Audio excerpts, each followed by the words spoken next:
About divorce, no easy answers. There are Bible scholars who believe divorce is wrong, period.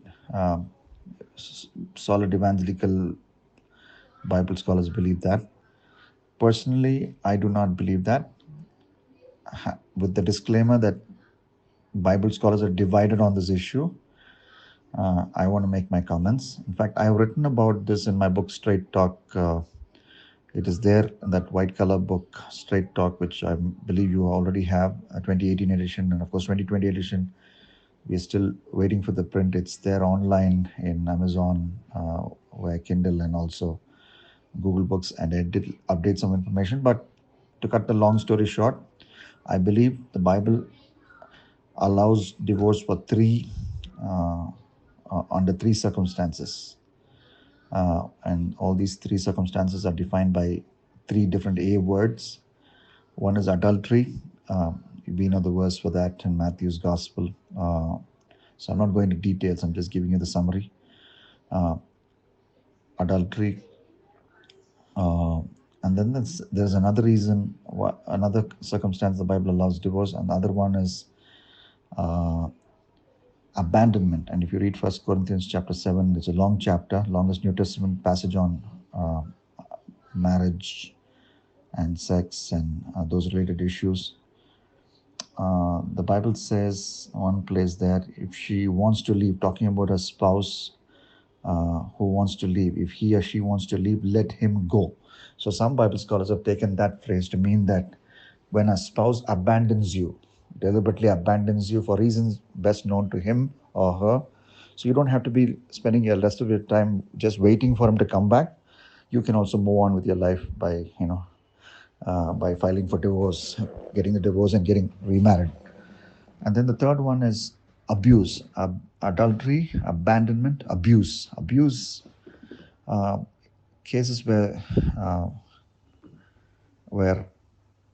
there is physical abuse in the marriage because of the inherent Bible rule that we must love others as we love ourselves. So the Bible understands, the Bible assumes that we will love ourselves.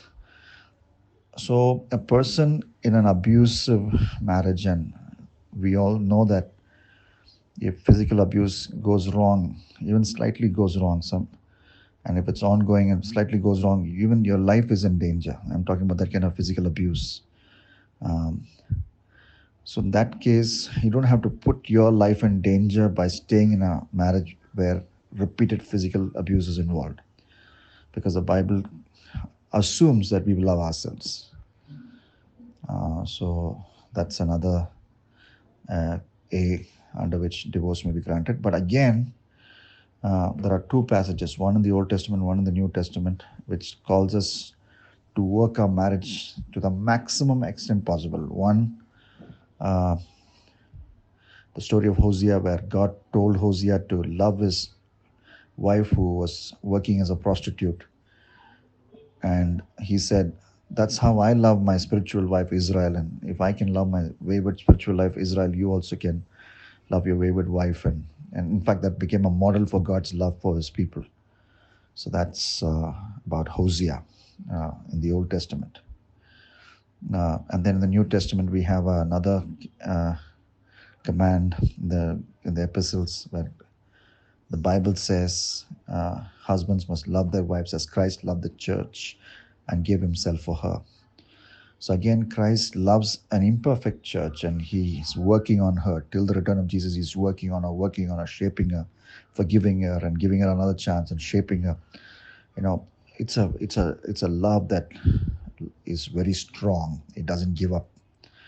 So the same way, just because a husband has committed adultery or a wife has committed adultery, just because a husband one time physically abused or in a burst of anger, or a wife physically abused her husband in a spurt of anger, or somebody got angry, very angry, super angry, and left the house in a huff and stayed in a hostel somewhere for a week or 10 days, or stayed in a friend's house for 15 days. And then when the spouse was relatively uh, when the spouse relatively cooled down, and the anger levels came down, then the spouse wanted to come back. I think we all must be open for those things. We must be forgiving.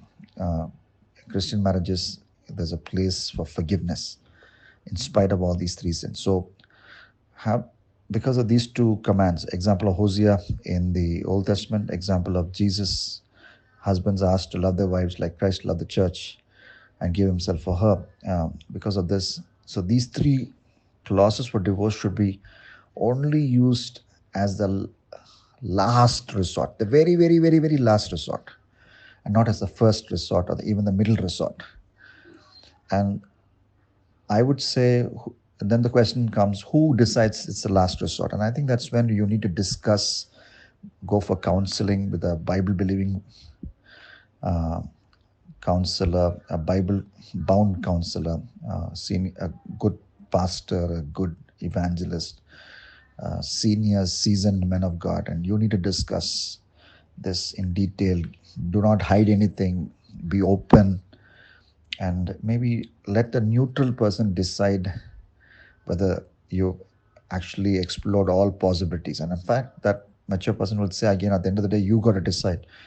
But if there is no change happening and the stubbornness is still there in one of these three areas, then I think at that point in time, there is nothing sinful with divorce and then even consequently remarriage. So that's my observation. But thank you for asking this question.